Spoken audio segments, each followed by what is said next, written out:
friends, Aaliyah here. I have decided to embark upon a camping trip with my entire family. So I grew up going camping with my family, and I mean, not all the time, but we did it off and on over the years throughout my life.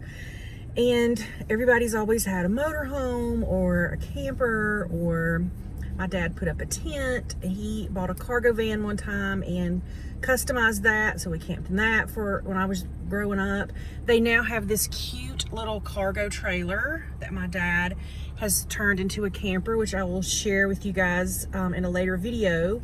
But I have decided that I'm gonna sleep and camp in my SUV, which is a Honda Pilot. So as you can see, I am loaded to the hilt back here. That green thing is a futon. That is a trifold. Basically, it's foam covered in fabric, but my parents brought it back from Japan before I was born when they were stationed there with the Air Force. So I've decided I'm gonna let the seats down in the back, throw the futon in the back. I've got my pup dog back here, Duffy, if you can see him. He is, I don't know how he's gonna fare because he's a city dog, and so we'll see. But anyway, so I wanted to chronicle my journey for you guys and share my experience. My intention is to get a Dodge ProMaster van and convert it into a camper at some point. But I'm kind of excited about trying this out and starting this process, and I didn't want to wait until I had my ProMaster, so I just decided, you know what, I'm gonna camp in my SUV and we're gonna see how it goes. So I will be giving you guys updates. We are on the road right now. We've stopped for a little lunch, and we should be hitting Monte Sano State Park not too far from now. So I'll be giving you guys updates.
Well, friends, I have my SUV decked out with bohemian little curtains all around.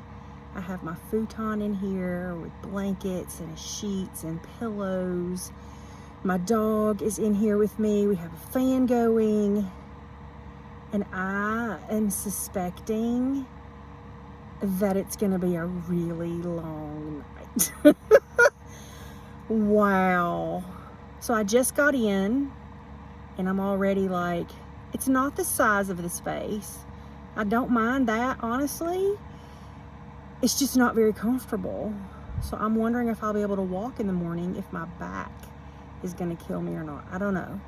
So I'll show you the inside tomorrow when there's daylight. It took like a long time to get set up because I've never done this before. So I used clothesline string or rope or whatever you call it with clothespins and clips and I cut the fabric kind of the length of the window, like the height of the window, and then the length of the entire car down the side. And then I did it across the front and in the back.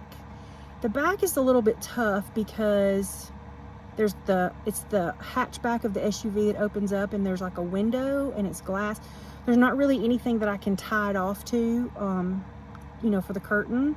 So I put a tension rod back there and it keeps falling. So, you know, I don't know how useful that curtain's gonna be, but the windows are kind of tinted dark. So, and you know, if there's somebody trying to peek on in, then God love them. They got more problems than, you know, that. But anyhow, so I will update you guys and let you know how it goes. This is night one. Wish me luck. All right, y'all, I survived night one in the old Pilot. So it wasn't as bad as I thought. This futon that I was sleeping on, and I'll show you guys a better shot in a minute. It's actually kind of old. My parents brought it back from Japan like in the 70s, and I'm not sure that the foam has been replaced since then. So it's really, really thick and tall, it appears, but it's not very dense, I guess. And so I had to flip around a lot to find a comfortable position where I didn't have like pressure point on my hips or my back or whatever, just because the foam just squishes down so much when you lay on it. But you know, at one point I thought, I had tossed and turned, and I looked at my clock and I thought, oh my gosh, it's gonna be like 1 o'clock in the morning or whatever. And it was like 5:15. So I'm like, oh, well, obviously I slept much longer than I thought, and I must have gotten some good sleep somewhere along the way, because I didn't even realize what time it was. So anyhow, we're gonna try it again tonight and see how it goes. But I'm gonna flip the camera around and give you a little tour. Okay, so here's the back of the Pilot.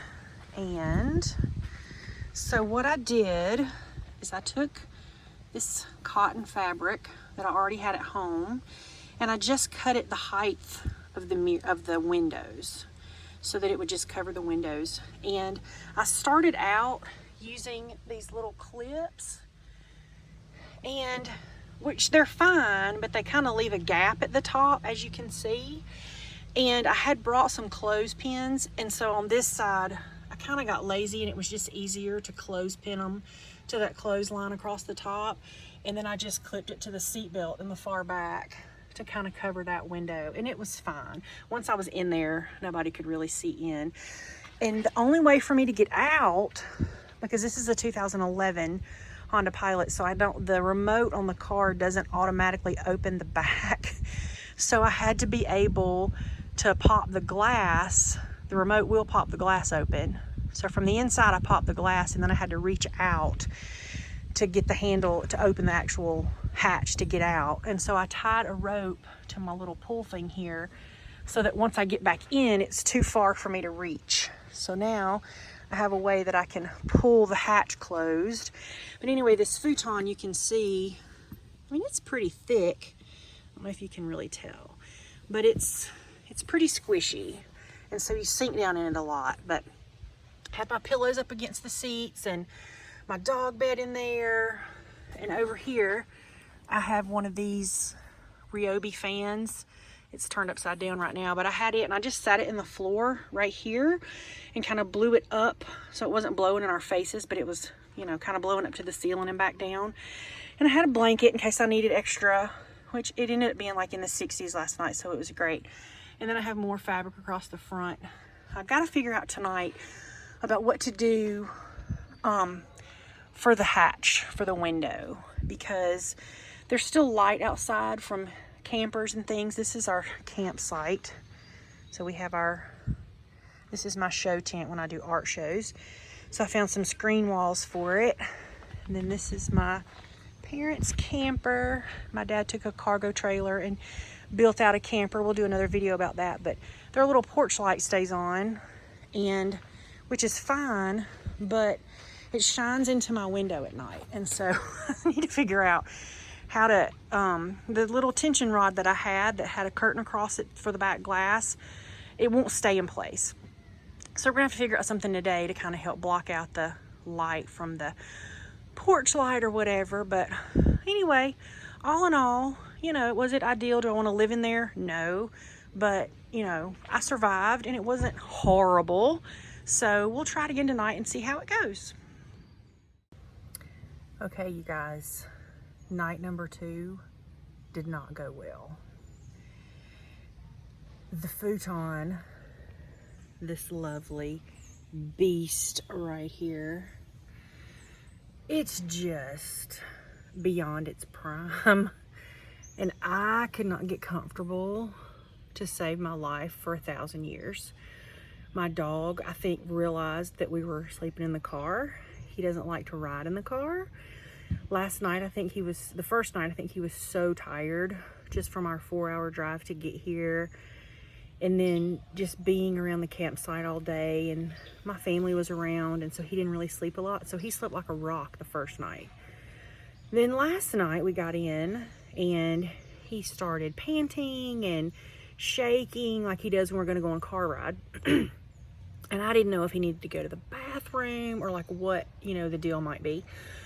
So I walked around for a long time with him and tried to see if he would go to the bathroom, which he didn't. And so we got back in, and it took him about an hour to settle down.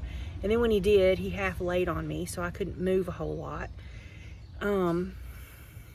Anyway, I'm going to Walmart today to look for an air mattress and a little pump.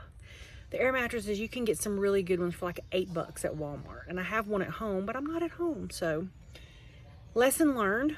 I will be probably ditching the futon for SUV camping for sure.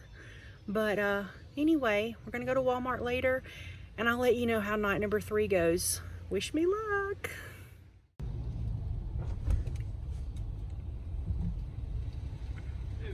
Howdy, howdy. Thank you. You're welcome. Have a good day. You too.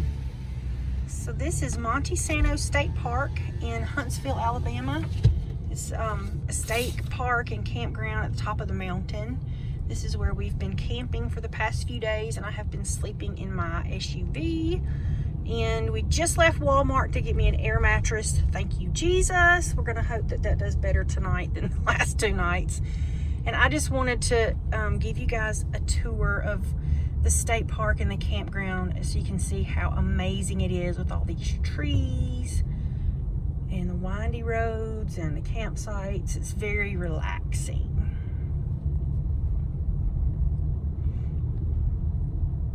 Sorry for the glare on the windshield.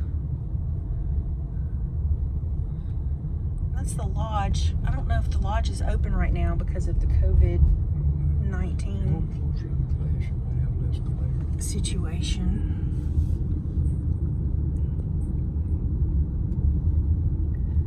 Still a lot of glare. It's so peaceful and just pretty up here. So they have a store, a little camp store that has milk and chips and little magnets. Do they have any other souvenirs and stuff in the camp store? I don't know. You went in there, didn't you? No, you have to work through a window. Oh, right now they're only doing through the window. Gotcha. Okay. They have lots of hiking trails, so you don't have to be a camper to come and do the hiking trails and stuff. And they have a Japanese garden here. They have a playground, but it's closed right now because of the coronavirus. But anyway, their camp store does have some necessities and little things like magnets and things like that. So this is where you register, and they have restrooms. And behind this building is the entrance to the Japanese garden. Over that way, you can see. And then this goes into the campground area.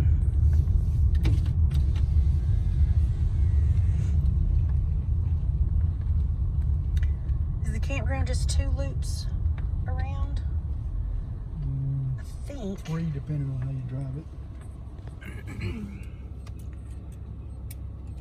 In the park, I think the campground entrance closes at 9. Is that right? Yep.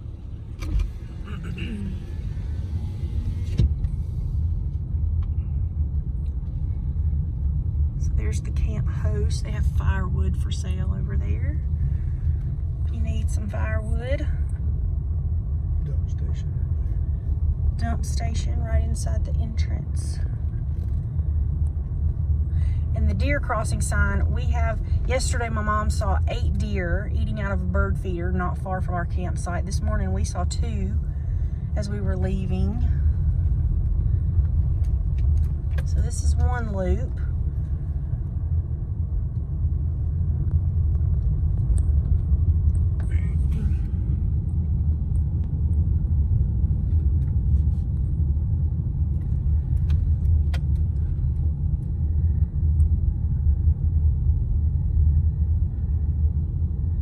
Some of the campsites are more close together than others. Some are a little more space. There's the bathhouse. They have showers, bathrooms. The showers are pretty nice. They're clean, and each shower stall has has 2 curtains. So there's one that's like an area that you can dress, and then there's the showers behind it. But it's kept very well, very clean.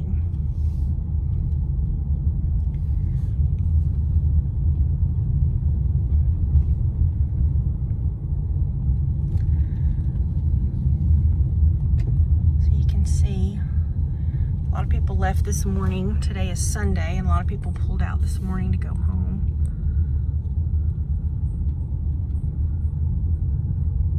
And they have some sites that are called buddy sites. So it's like the driveway and parking pad is kind of shaped like a Y. So you pull in the driveway, and then one RV or camper or whatever could go to one side, and the other can go to the other side, and then there's like a picnic table in between. So you kind of share, it's like considered, I guess, one side or A and B side. I guess you could possibly share it with a stranger, but it's cool if you're traveling with somebody.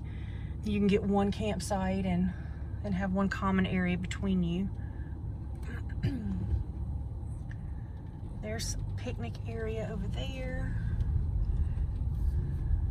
I guess that's the playground, but it's closed technically.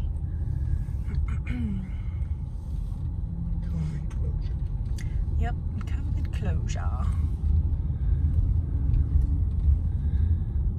There's a lot of, well, I say a lot, there's one, like a traveler camping club that's out here. There's 2.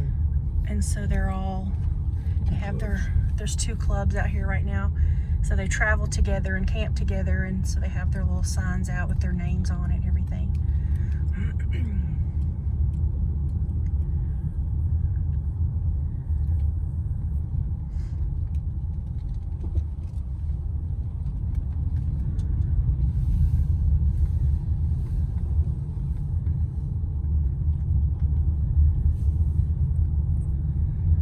Some of these are a little more spread apart. They have a little bit, some have more space between the campsites than other areas. Some have a little more. And they also have a primitive campground that is just for campers. I mean, no, I'm sorry, just for tents only. And so the primitive ones don't have water and electricity and all that stuff. And you can't put RVs back there, but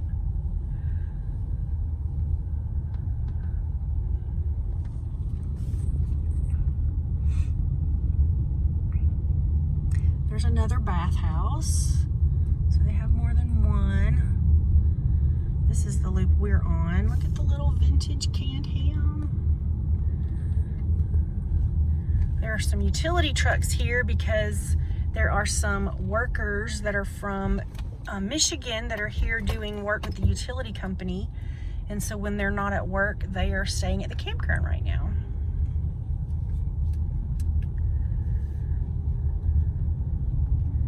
This is our campsite with our outside tent, and there's my SUV I've been sleeping in, and our little cargo camper. And then straight ahead is where the primitive campground is with its tents only, straight back that way. So that's a little tour. So I wanted to give you a quick update on night 3. We did go to Walmart today and we got an air mattress. I think the air mattress was like $8 or $9. It's a twin size air mattress, and then the pump to blow it up with was like 15 bucks. So for like $25, I have this air mattress is so thick, and I have one at home, so I already know it's comfortable to sleep on. I just happened to be 4 hours away from home, so I couldn't use the one I already had. Luckily, though, every Walmart has them, or at least so far, that I found. But anyway, so I put it in here.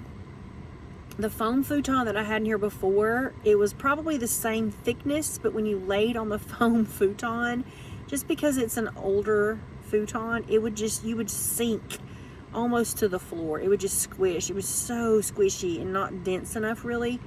And so my hips and my back, no matter what position I laid in, it would just have these pressure points, and it would just be really uncomfortable. So the air mattress, oh my gosh, so far it's amazing. The only problem is it does not squish down. So as you can see, my head is touching the ceiling, and I have to like hunker down to sit up on it. But I am sitting up on it right now, in my SUV with my head touching the ceiling. But anyway, my dog, the problem is that it's a lot wider than the futon was. And so he had room beside the futon. I had his bed over there, and he had a little bit of room if he wanted to walk, or if he wanted to just sleep on the floor rather than on his bed, because sometimes he gets hot in his bed. Well, there's still a little bit of room, but it is like not much wider than, you know, the width of his body. So he could do it, but I think he was a little claustrophobic, so he kind of has been a little panting and not loving it so much. So I put him at the foot of my bed, you know, just hanging out there. And right now he is not knowing what's going on.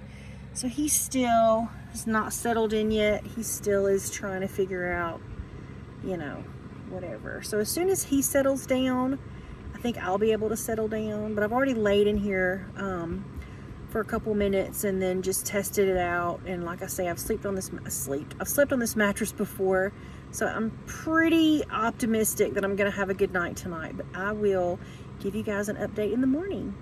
See y'all later. So the foam was so bad that we ripped open the futon and took the foam out, and we are leaving it in the dumpster at the campground. Goodbye, 50-year-old foam.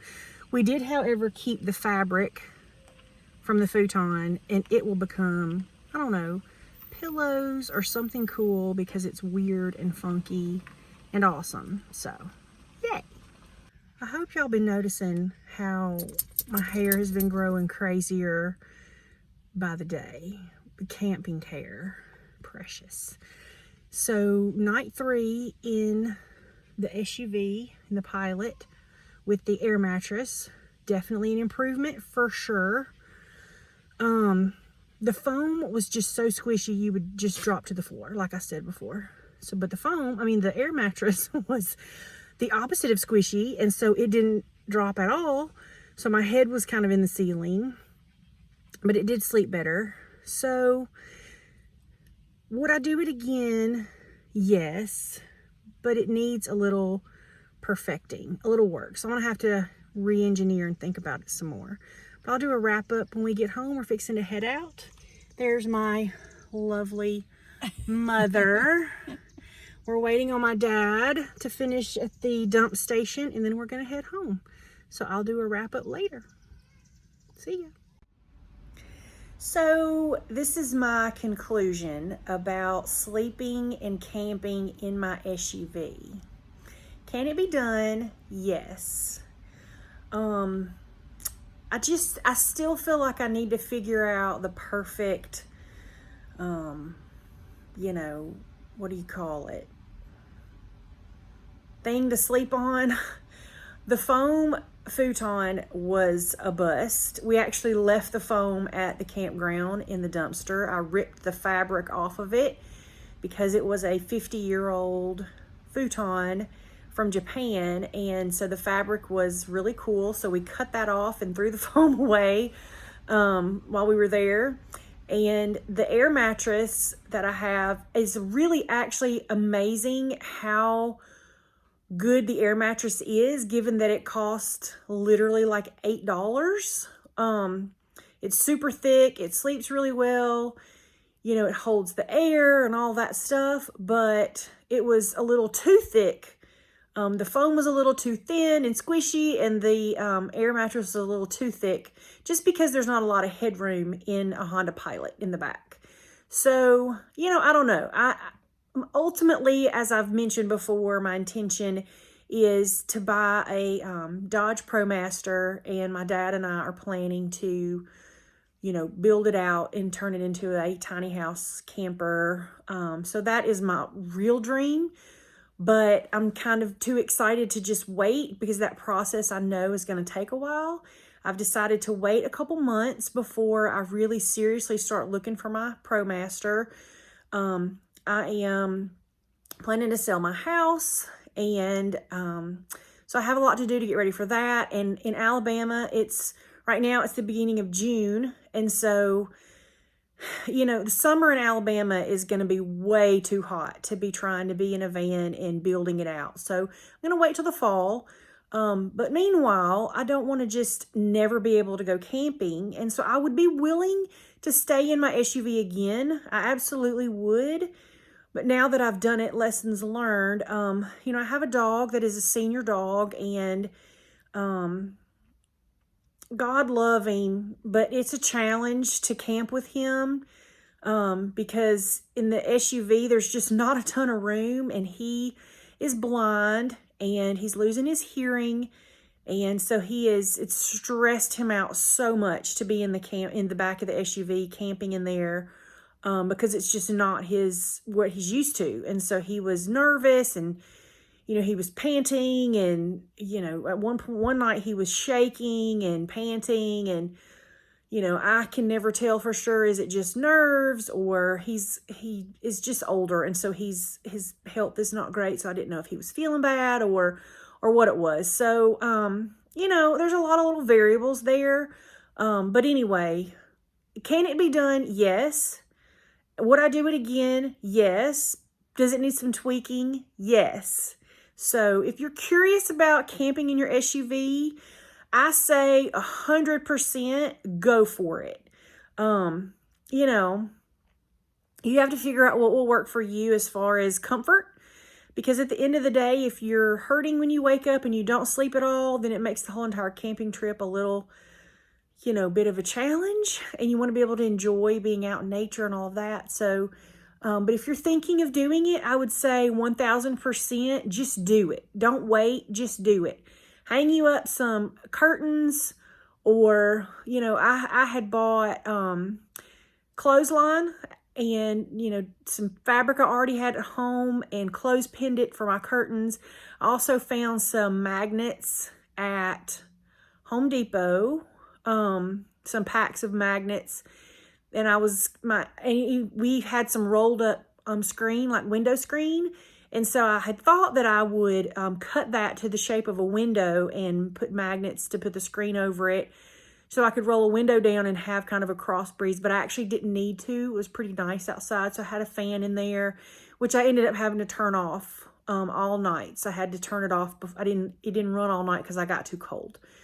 So anyhow, that's it. And we'll try it again, definitely, for sure. We will. So anyway, thank you guys so much for watching. And I say, get out there and, grab life by the tail. Have you an adventure. Don't wait. Don't be afraid. You just do you. Be creative and just go after it. See y'all later.